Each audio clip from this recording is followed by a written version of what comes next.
चाहते हो, हम लोगों को गुरु ने सिखा दिया कि अपना खाना साथ रखो। माई स्टेशन में भी हम दाल रोटी बनाकर खाते हैं। जैसे इनकम टैक्स का टैक्स देते हो, वैसे ज्यादा खाना खाने पर शरीर बीमार होगा तो हेल्थ टैक्स देना पड़ेगा।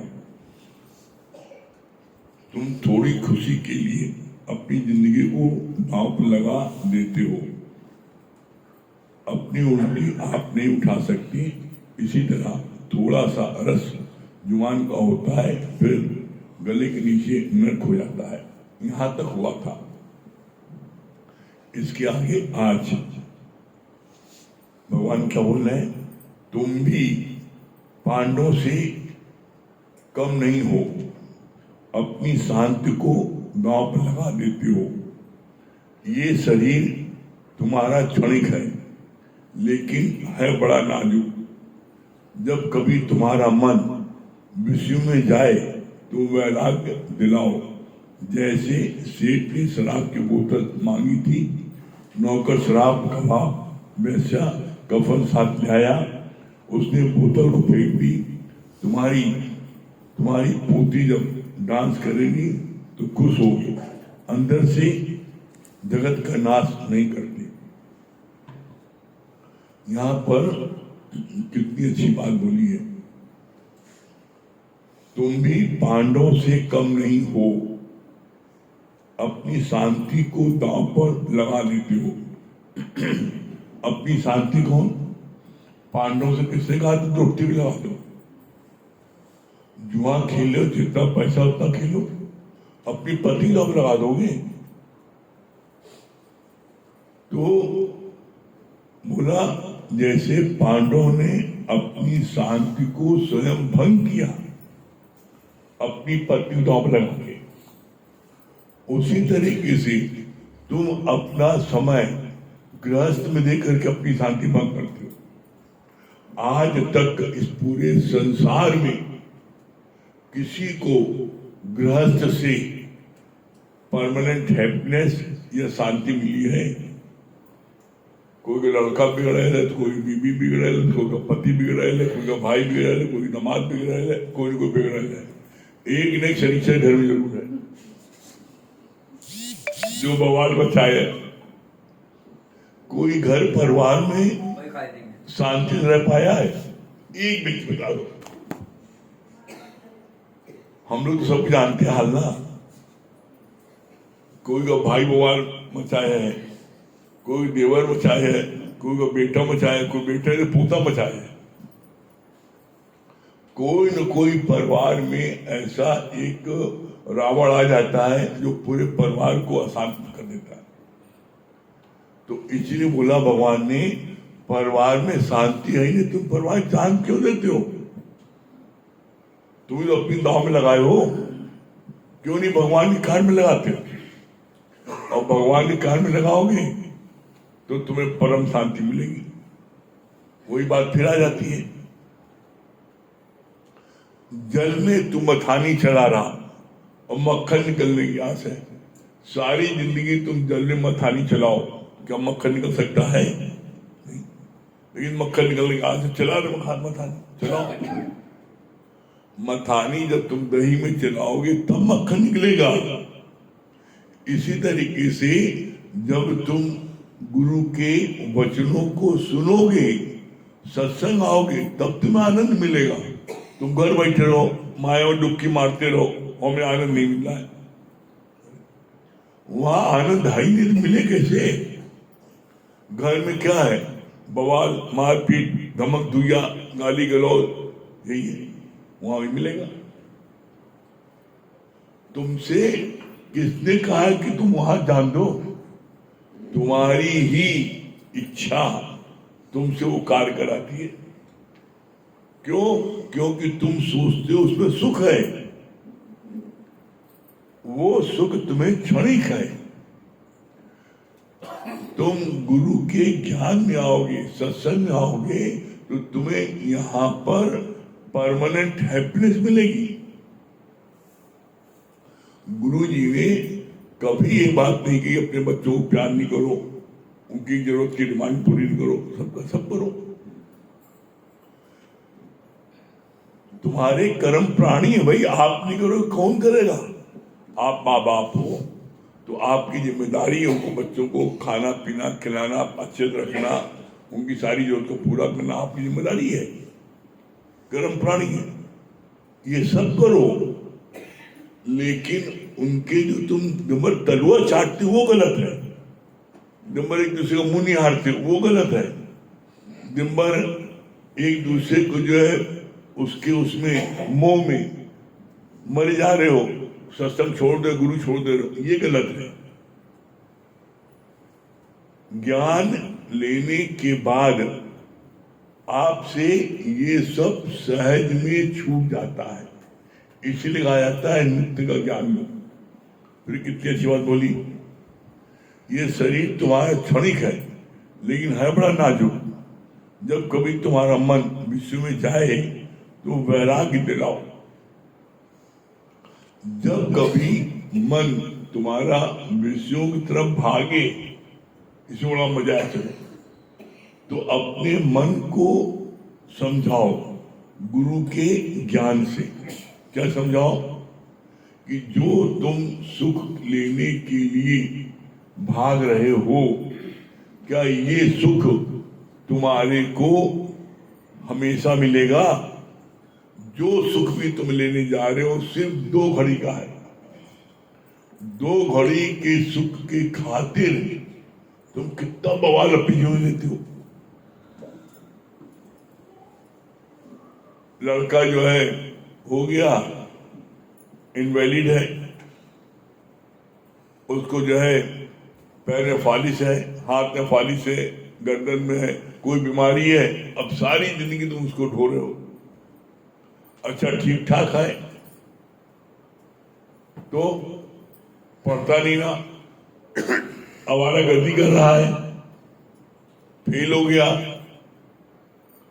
मतलब उसके लिए परेशान हो, चाहे लड़की हो चाहे लड़का हो। आप बताओ कोई भी व्यक्ति संतुष्ट है? नहीं। कोई न कोई आपको किसी न किसी कारण से आप दुख, क्यों? क्योंकि आपकी अपेक्षा बहुत है बच्चों से और वो पूरी नहीं होती है। तो भगवान ने बोला तुम अपेक्षा करते क्यों भाई? तुम अपने कर्मों को करो और करने के बाद उसको छोड़ो, भगवान फल देगा। तुम कर्मों को करने के बाद तुम क्या करते हो? तुम कर्मों को करने के बाद तुम उनसे उम्मीद करते हो, ये गड़बड़ है। जीवन में जब कभी आप किसी से कोई उम्मीद करोगे तो आपको उधर से निराशा होगी और फिर आप उसको प्यार नहीं कर पाओगे।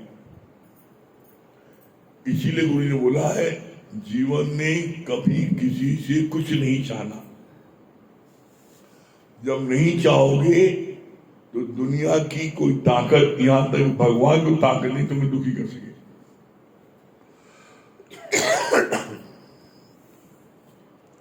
फिर बोला आगे,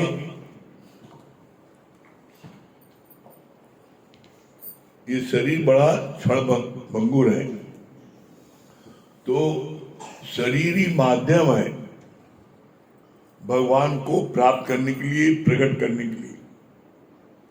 तो शरीर क्षण भंगुर है जरूर। इन गुरु जी एक बात बहुत अच्छी बोलते हैं, कहते हैं जब तक जियो स्वस्थ जियो, अच्छे से जियो, विषम नहीं पड़े रहो। अगर आप स्वस्थ रहते हो, अच्छे से रहते हो, तो आपको जीने में मजा है। अब आप बिस्तर पड़े हो, उठ नहीं पा रहे हो, उठ रहे हो तो काग रहे हो, तो ऐसे से तो मरना अच्छा है और उसकी तकलीफ से अच्छा है। तो इसीलिए कभी जीवन में किसी को जुग जुग जियो, 1000 साल जियो, भूल मत आशीर्वाद दो। आशीर्वाद देना है तो जब तक जियो स्वस्थ जियो, मस्त रहो, स्वस्थ रहो, मस्त रहो, जब तो ठीक है। अब पता लगा रो रो के जिए, तुमने आशीर्वाद दे, श्राप दिया। अब आपने कहा 100 साल जियो, अब वो को याद आएगा हमको फलनुआ ने कहा तो 100 साल जियो, उसके कारण 100 साल जी रहे और नंबर कष्ट उठा रहे, तो तुमने उसको श्राप दे आशीर्वाद दिया। किसी को आशीर्वाद देना है तो जब तक जियो स्वस्थ जियो, अच्छे जियो, मस्त रहो। ये क्यों? क्योंकि जितनी भरी चाबी राम ने उतनी चले खिलौना, तुम्हारे कहने कुछ ही होगा। फिर क्या कहा भगवान ने? वैराग्य दिलाओ उस राजा की तरह। जैसे राजा ने कहा अपने वजीर से कि एक बोतल शराब के लिए आओ, लेने गया, बड़ा बुद्धिमान था, ज्ञानी था, राजा से शराब छुड़वाना चाहता था, तो बहुत समझाए, नहीं छोड़ पा रहे थे। तब उसने जगह इनको प्रैक्टिकल करके दिखाएं तब छोड़ेंगे। जब शराब बोतल बोला तो 5 घंटे बाद लौट के आया। तो तुम शराब पैदा करने गए थे, बोने गए थे कि लेने गए थे? क्यों?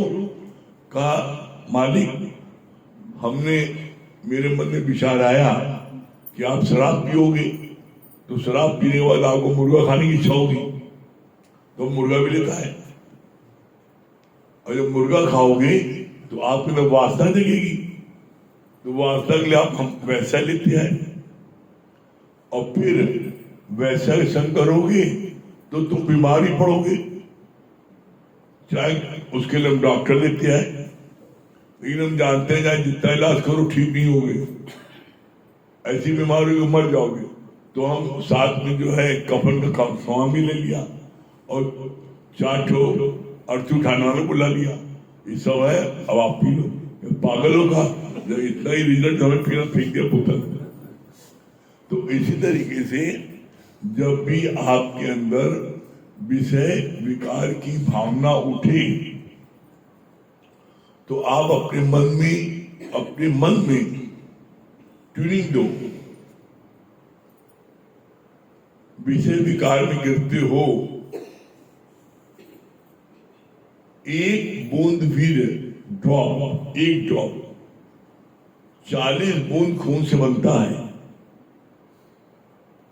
और तुम एक बार विषय विकार में गिरे, तुम्हारा कितना नष्ट हो गया।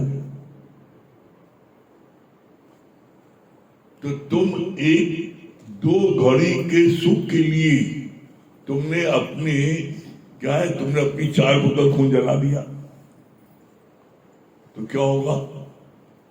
जब तुम्हारे शरीर में खून ही नहीं रहेगा तो बीमारी होगी, पीलिया होगा, खून कमी होगी।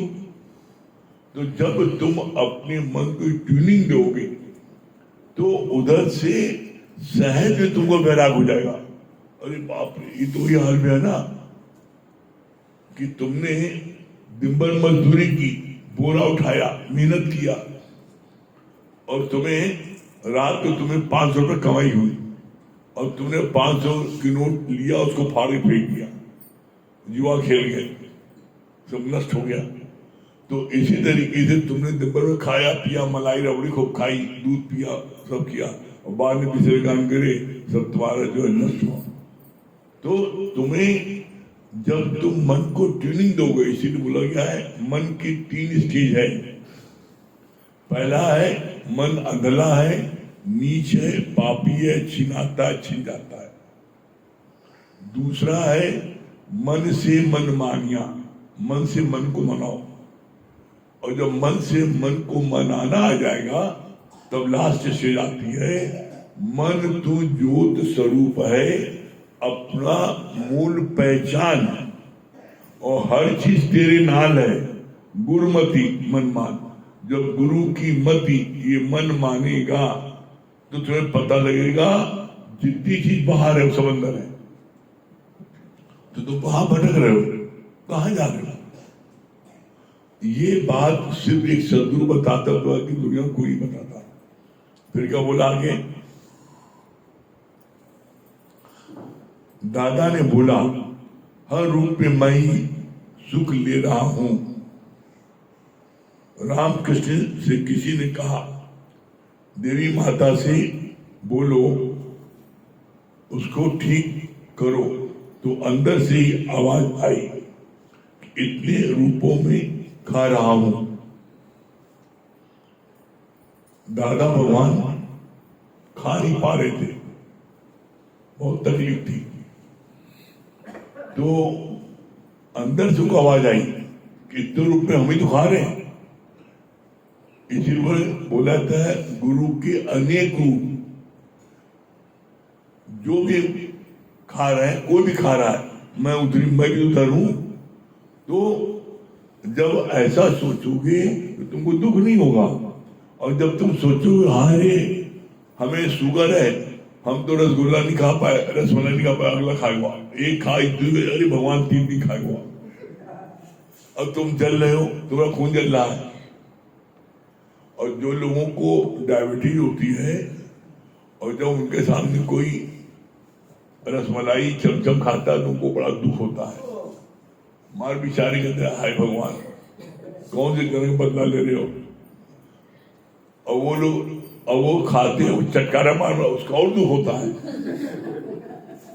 और ऐसे ऐसे भी लोग हैं मजा लेने वाले कि जिसको पता है कि इसको डायबिटीज है तो उसी में खाएंगे, क्या मजा आया, और बेचारा अंदर चल रहा है। फिर क्या बोला भगवान ने,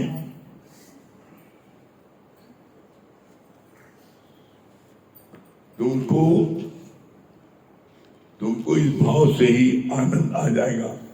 इस शरीर को जितना खिलाते हो उतना काम देते हो, नौकर को खाली नहीं पे छोड़ते, इस शरीर को क्यों खुला छोड़ देते हो।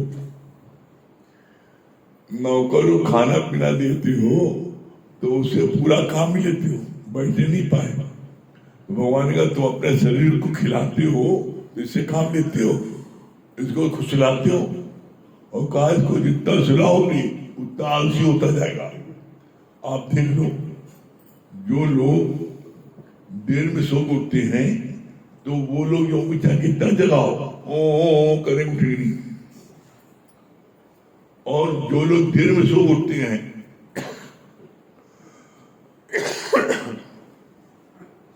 उनका कभी भी स्वास्थ्य ठीक नहीं रहता। क्यों? एक्यूप्रेशर में ये बात बताई गई है, आपके शरीर का जो सिस्टम है उसका सब टाइमिंग है। आपको सुबह 4 बजे से लेकर के 7 बजे तक दैनिक क्रिया कर्म आपको ऑटोमेटिक वो रोल चलता है, आराम से जाएगा। अब जब आप उसके बाद उठते हो तो वो चीज उसकी क्रिया बंद हो गई, अब तुम उसके लिए जबरदस्ती जो लगा रहे हो। अब कोई दरवाजा खुला है, वो चीज जब बंद हुई तब तुमने उसको खटखटा रहे हो, हालत खराब होगी। इसी तरीके से ब्रेकफास्ट का है, 9 बजे 8 बजे आपको खूब तेज भूख लगेगी, देखिए आप अच्छा से ब्रेकफास्ट कर लो, उसमें आदमी इन्हें काम कर ले और कुछ खाता नहीं है तो चक्कर आने लगता है। इसी तरह दोपहर में आप 12 बजे देखिए आप भूख लगी खूब जोर से खा लिए, रात को इस तरह भूख लगी बहुत तेज आपको 8 बजे के आसपास, आप नहीं खाते हो, आप खाते हो 1 बजे, और जब 1 बजे खाओगे पूरा अन्न इसी रखा रहता है, पचता बिल्कुल नहीं है। क्यों? जब आप अन्न खाते हो तो अन्न खाने के बाद अंदर में जठराग्नि होती है, वो जठराग्नि जब अंदर जलती है तो वो भोजन को पचाती है। वो जलती कब है? जब तुम जगते हो, जब तुम जितनी देर जगे रहते हो तो जठराग्नि वो अपना काम करती है। खाना खाने के बाद, खाना खाने के बाद जठराग्नि जल जाती है। अब तुम वो खाना पचाने में 4 घंटा लगती है उसको, अब तुमने आधे घंटे बाद 1 घंटे में तुम सो गए, तो जितना खाना पचा आपका 70% पचा, 50% पचा, बाकी जितना 50 बचा, वो सब क्या हो गया? वो सब जो है एज इट इज कच्चा रखा रहेगा। उसी से फिर आपको क्या होती है, डकार आती है, गैस बनती है, आपको जो है अंदर में दर्द होता है, पेन होने लगता है। क्यों? वो भोजन सड़ गया अंदर, वो पचा नहीं भोजन। तो इसीलिए, और भोजन पचने का सिस्टम क्या है, 2 घंटा, 4 घंटा, 8 घंटा। कैसे? जो लोग खाना खाने के बाद वज्रासन में बैठते हैं 10 मिनट और पानी 1 घंटे बाद पीते हैं, उनका भोजन 2 घंटे में पच जाता है। खाना खाने के बाद आप गुड़ खा लिया रात में और वज्रासन में बैठ गए 10 मिनट और पानी 1 घंटे बाद पिया, तो आपका खाना 2 घंटे में पच जाएगा। और आपने खाना खाया और उसके बाद में तुरंत पानी पी लिया खाना खाने के बाद, और आप जो है क्या है, वज्रासन बैठे भी लेकिन पानी तुरंत पी लिया, तो आपको खाना पचेगा 4 घंटे में। और जो लोग खाना खाते हुए, बहुत से लोग खाना खाते हुए बीच में पानी पीते हैं 4 बार, 2-3 और खाया क्या अटक रहा है, फिर पानी पिया, तो उनका खाना 8 घंटे पचता है। उनको देखिए हमेशा गैस्ट्रिक प्रॉब्लम होगी। खाना खाने के बीच में अगर किसी खाना अटकता है तो आप पानी के स्थान पर आप जो है मट्ठा ले लो, मट्ठा पी लो, आप जूस रख लो किसी चीज का, चाहे अनार का, चाहे मौसमी का, चाहे संतरे का, उसको घूट पी लो, उससे नुकसान नहीं। कुछ ना हो लस्सी ले लो, और कुछ ना हो तो नींबू का पानी ले लो। सादा पानी आप पियोगे तो आपका खाना वो जो है पचने और 8 घंटे में लगेगा। थोड़ा सा अपनी सेहत पर ध्यान दोगे, क्योंकि शरीर ही माध्यम है भगवान को प्राप्त करने का। और जिन लोगों को शरीर में तकलीफ होती है, जब तकलीफ होती है तो वो कैसा उनको कष्ट होता है, तो उन कष्टों से बचने के लिए थोड़ा सा आप ध्यान दे दो तो तुम स्वस्थ रहोगे। ध्यान दोगे?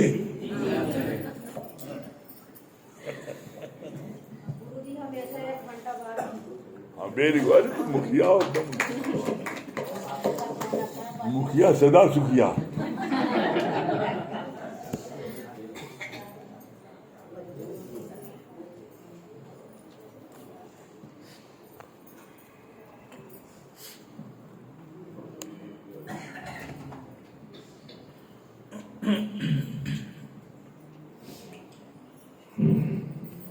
सभी प्रेमियों को देखिए, आज एक बात का चिंतन मैं कर रहा था कि इस ज्ञान का क्या चमत्कार है कि आप सोचिए कि आप अपने बच्चे को खुद को, अपने रिश्तेदार को, किसी को भी आप ऊपर से बदल नहीं पाते। जैसे अभी बोला कि देर तक सोते हो, रोज कहते हैं माँ बाप बेटा जल्दी उठो, लेकिन कोई उठ नहीं पाता। बेटा हल्का खाओ, कोई खा नहीं पाता। बेटा गलत संगत में मत जाओ, बेटा रुक नहीं पाता। आप सोचिए कि आप बाहर से भी चेंज करने में असमर्थ हो किसी को भी। और गुरु के ज्ञान की कितनी महानता है कि उसने तुमको अंदर से चेंज कर दिया। आप सोच लीजिए, बाहर के सोए हुए आदमी को तुम जगा सकते हो, उठो जाना पड़ेगा, लेकिन अंदर से सोए हुए आदमी कौन उठा सकता? आप बताइए। लेकिन गुरु के ज्ञान की क्या महानता है कि उसने तुम्हारे अंदर मेडिकल चेंज कर दिया। ये कितनी बड़ी बात है। और आज उसी ज्ञान का चमत्कार है कि हमको और आपको जीवन जीने में आनंद आ रहा है। क्यों? क्योंकि गुरु ने तुमको वो दिव्य दृष्टि दी है। और ध्यान रखना, जो ज्ञानी होता है वो कभी भी किसी के परोपकार को भूलता नहीं है। किसी ने जीवन में कभी भी तुम्हारी कभी भी मदद की है तो वो किसी के द्वारा किए हुए परोपकार को भुलाता नहीं है।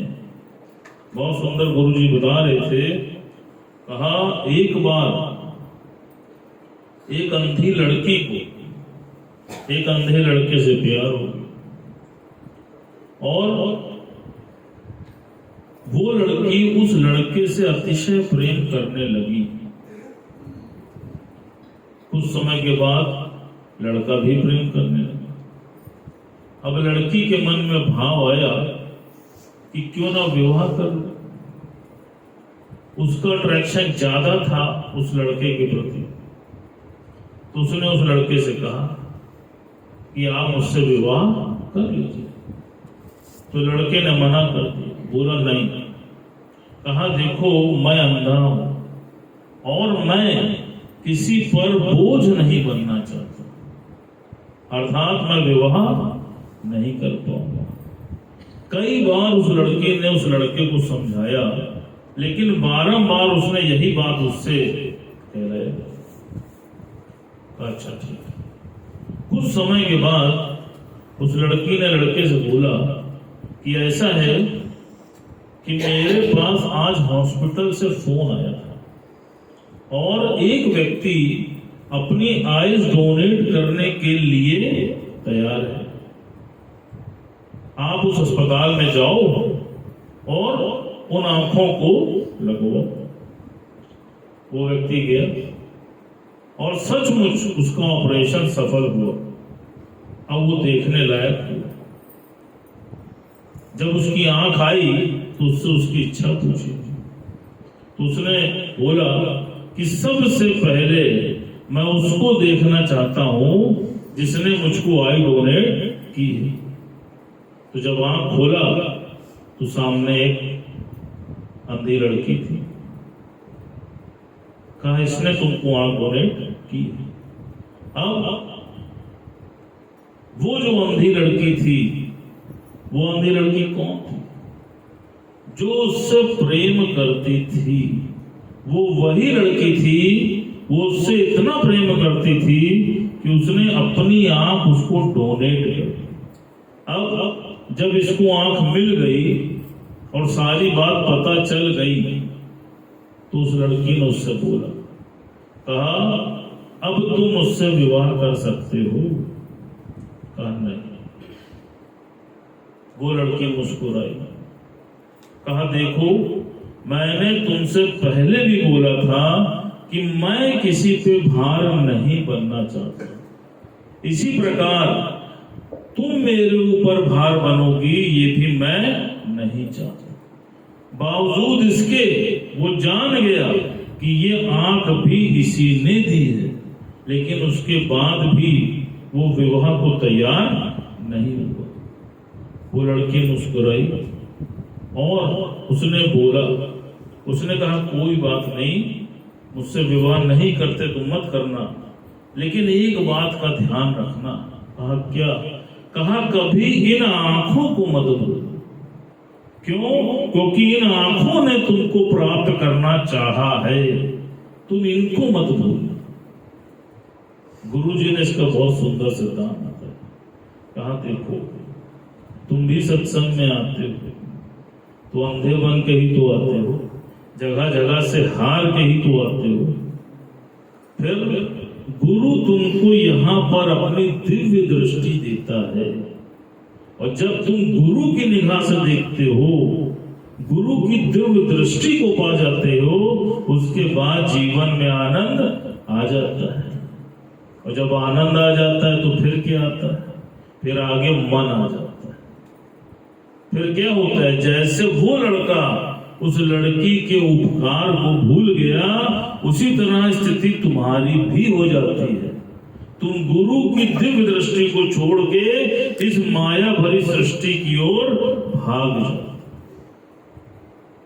और तुम्हें गुरु के द्वारा किए हुए प्रयासों का, त्यागों का कोई भी मोल ध्यान नहीं रहता। आज आप देखो हमारे प्रमिला भगवान वो डॉक्टरेट की तैयारी कर रहे थे और वो डॉक्टर हो रहे थे, लेकिन जब वो गीता भगवान की शरण में गए तो उन्होंने उनसे क्या कहा, तुम MBBS डॉक्टर बनना चाहती हो या तुम मन की डॉक्टर बनना चाहती हो? दुनिया में हर व्यक्ति मन से बीमार है और तन के तो कितने डॉक्टर पढ़े।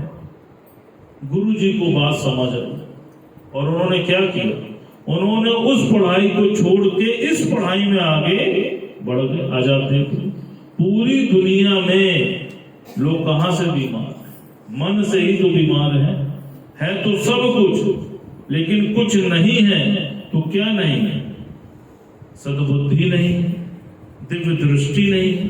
आज गुरु की शरण में आए तो गुरु ने ही तो तुमको वो दिव्य दृष्टि दिलाई। आज आप देखो, और जीवन में कुछ भी पाए तो आप देखो उसके पीछे पुरुषार्थ किसका छुपा है, गुरु का छुपा है। यहां तक गुरु जी ने बोला कि ये मन इतना चालाक है, इतना शातिर है।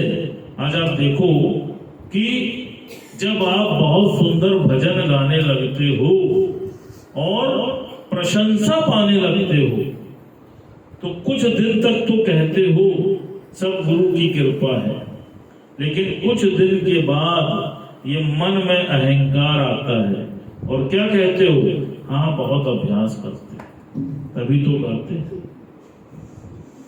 बहुत त्याग करते हैं भैया, खट्टा नहीं खाते, आइसक्रीम नहीं खाते, ठंडा नहीं पीते हैं, तभी तो राग आता है।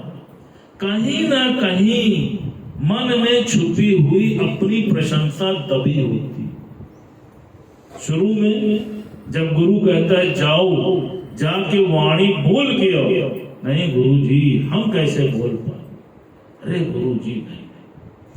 गुरु कहता है नहीं तुम मुख खोलना मैं बोलूंगा, गुरु जी नहीं मैं बोलूंगा मुख खोलना।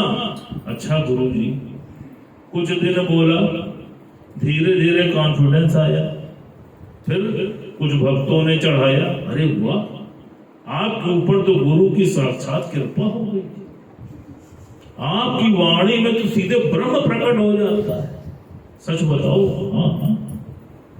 अब आप देखो मन में कैसे अहंकार जाग जाता है।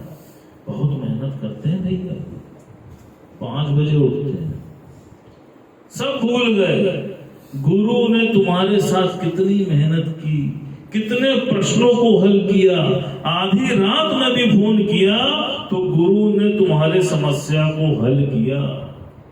ऐसे भी लोग हैं जिनको मैं जानता हूं कि कोरोना काल में जिस समय कोई किसी से मिलने को नहीं तैयार था, उस समय भी गुरुजी भाग के उसको भर्ती कराने गए। जब जीवन पर आफत आई तब जाके उसको गुरु की याद आई, वरना कम से कम 4 से 5 साल तक वो व्यक्ति गायब था। तो आप देखो जब कभी भी मुसीबत आती है तो हम सबको गुरु की याद आती है, लेकिन जब जीवन में प्रशंसा मिल जाती है तब आप देखो कैसे अहंकार की उत्पत्ति हो जाती है। लेकिन ध्यान रखना, गुरु गुरु है, वो चिमटी से पकड़ के तुम्हारे अहंकार को दिखा दे, बच नहीं पाएगा। और आज आप देखो जिसके साथ गुरु ज्यादा मेहनत करता है, ज्यादा चोट करता है, आज आप देखो उसी का जीवन संवरता और निखरता है। आज आप देखो जिन जिन के साथ गुरु ने तप किया है, आज आप देखो उनका ही जीवन बना है, और जिसने चोट खाने से मना किया है, आज आप देख लो वो ज्ञान से भी दूर हो गए। जैसे कई बार बात चलती है कि एक मूर्तिकार किसी पत्थर में मूर्ति को प्रकट करता है, पत्थर में शक्ति है, मूर्ति विद्यमान है, लेकिन प्रकट करने वाला मूर्तिकार है। जब वो उसमें मूर्ति को प्रकट करता है तब जाके उसकी पूजा हो, और कमर के नीचे तक की प्रगति बहुत जल्दी हो जाती है। लेकिन जब गर्दन से ऊपर की मूर्ति बनती है तो अक्सर छटक के टूट जाती है।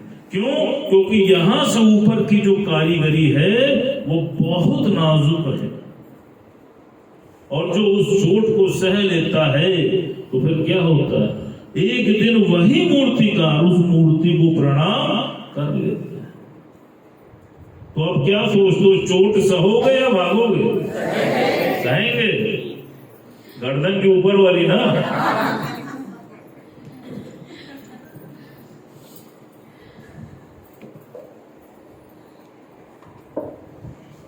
सभी प्रेमी को हरिओम राम राम। ज्ञान मिले गुरु के मुख से, गुरु मिले सत्संग से, सत्संग मिले प्रेम लगन से, कोई जानेगा। और ज्ञान मिले गुरु के मुख से, गुरु मिले सत्संग से, सत्संग मिले प्रेम लगन से, कोई जानेगा।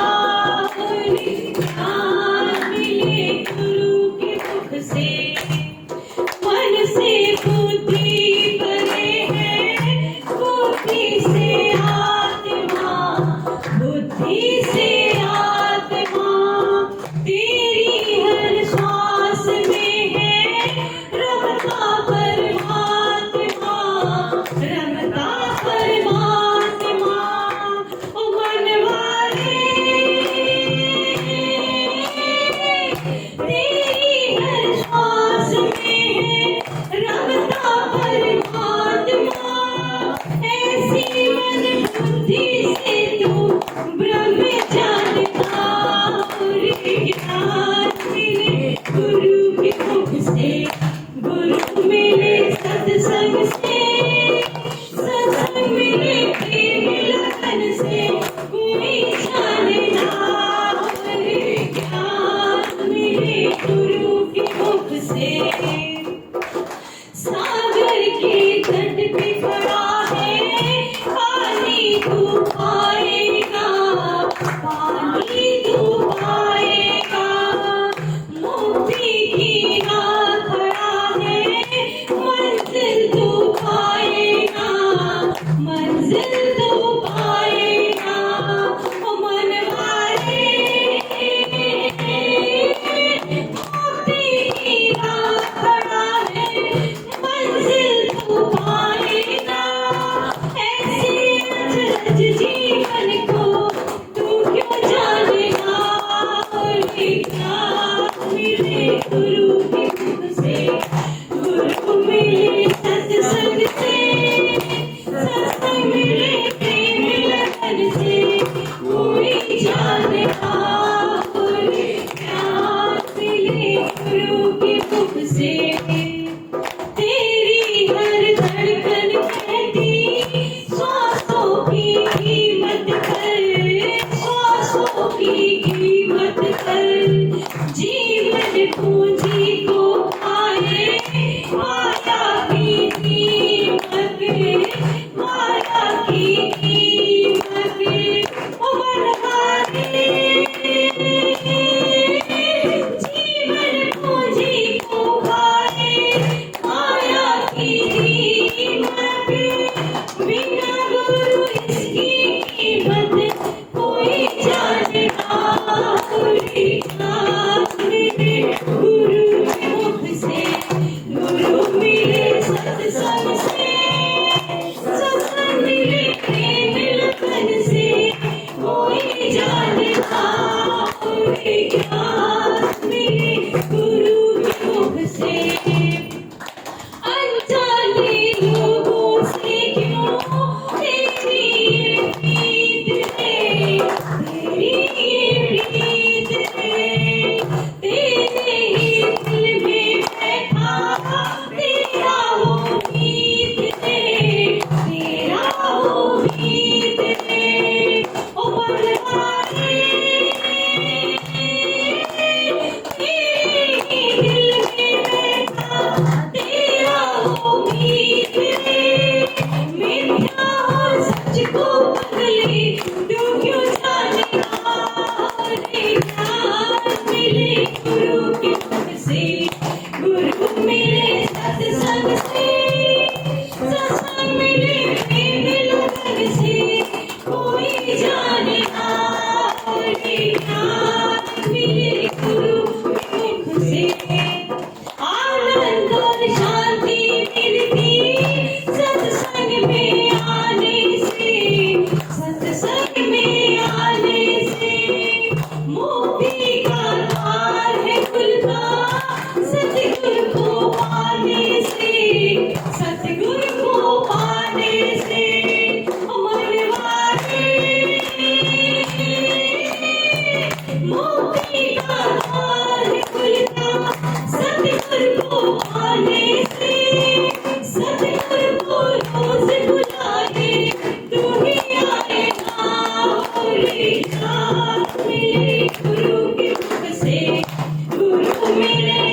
हरिओम गुरु जी। हरिओम भैया, बहुत अच्छी बात लगी कि गुरु जो है वही मतलब हमें मन से मन को मना देते हैं और मतलब बाकी कोई हमको मन को नहीं मना सकता। ये गुरु के अंदर ही ये ताकत है कि मन से मन को मना देते हैं। और दूसरी बात हमें बहुत अच्छी लगी कि एक गुरु ही के अंदर ये है कि हमें बैराग करा देते हैं, बाकी किसी के अंदर नहीं है कि वो बैराग दिला दें। अब भैया की बात बहुत अच्छी लगी कि अंधा जो अंधे वाले बात बताएं, तो ये बात बहुत अच्छी लगी कि हम लोग भी अंधे तो थे, अंधे यहाँ पे आए थे, आज गुरु ने हमें आंख दे दिया, दिव्य दृष्टि दे दिया। कोई तारीफ कर देते हैं तो कहीं न कहीं वो मैं जो रहता है वो निकल आती है। ये बात बहुत अच्छी लगी। शरीर के माध्यम से हम सत्संग में बैठ सकते हैं, इसी के माध्यम से सेवा भी कर सकते हैं। ये क्षण भंगुर भी है, बहुत अच्छी लगी ये बात। और भैया की बात तो आज एकदम झकझोर के रख दिया है कि हम सब जो है आज गुरु के बच्चे सच में राम को तजो गुरु को न बिसारूं और गुरु के सम हरि को न निहारूं। एकदम प्रतिज्ञा लेते हैं कि गुरु जी हर समय रहते हैं और कभी आपकी कृपा से कभी अभिमान ना ले पाए कि जो बोल लेते हैं ये आप ही ने सिखाया, आप ही हर समय आप ही बोलते हो, हम लोग बोलने वाले नहीं हैं। सच में गुरु जी। हरिओम भैया भाभी, बहुत अच्छा आपने बताया ना कि तुम भी पांडव की तरह कैसे अपने आप को परिवार में दांव पे लगा देते हो। अब परिवार का मतलब ये है कि परिवार कि एक दूसरे पर वार करते रहते हैं। और भैया की बात बहुत अच्छी लगी कि अंत तक गुरु के आगे समर्पित रहिए। कोई भी अगर आपकी बड़ाई कर रहा है अंदर में फील करिए ये गुरु की बड़ाई करिए। ये बात बहुत अच्छी लगी गुरु जी की ये जब तक जिए अपने स्वस्थ शरीर से शरीर रहे हमारा। और ये अच्छा लगा कि ये शरीर ही हमारा माध्यम है जो हम भगवान को प्राप्त कर सकते हैं। एक्सपेक्टेशन लगाते हैं हम लोगों से, वही हमें सुखी दुखी करता है। एक्सपेक्टेशन नहीं करना चाहिए। को जो दृष्टि दिया, दृष्टि में सभी कितने माने जा रहे हैं, हमको उसको नहीं बोलना चाहिए, क्योंकि जो बोलेगा जन्म जन्म होगा समान वो, ये पानी में आता है। के माध्यम से भगवान को प्राप्त कर सकते हैं।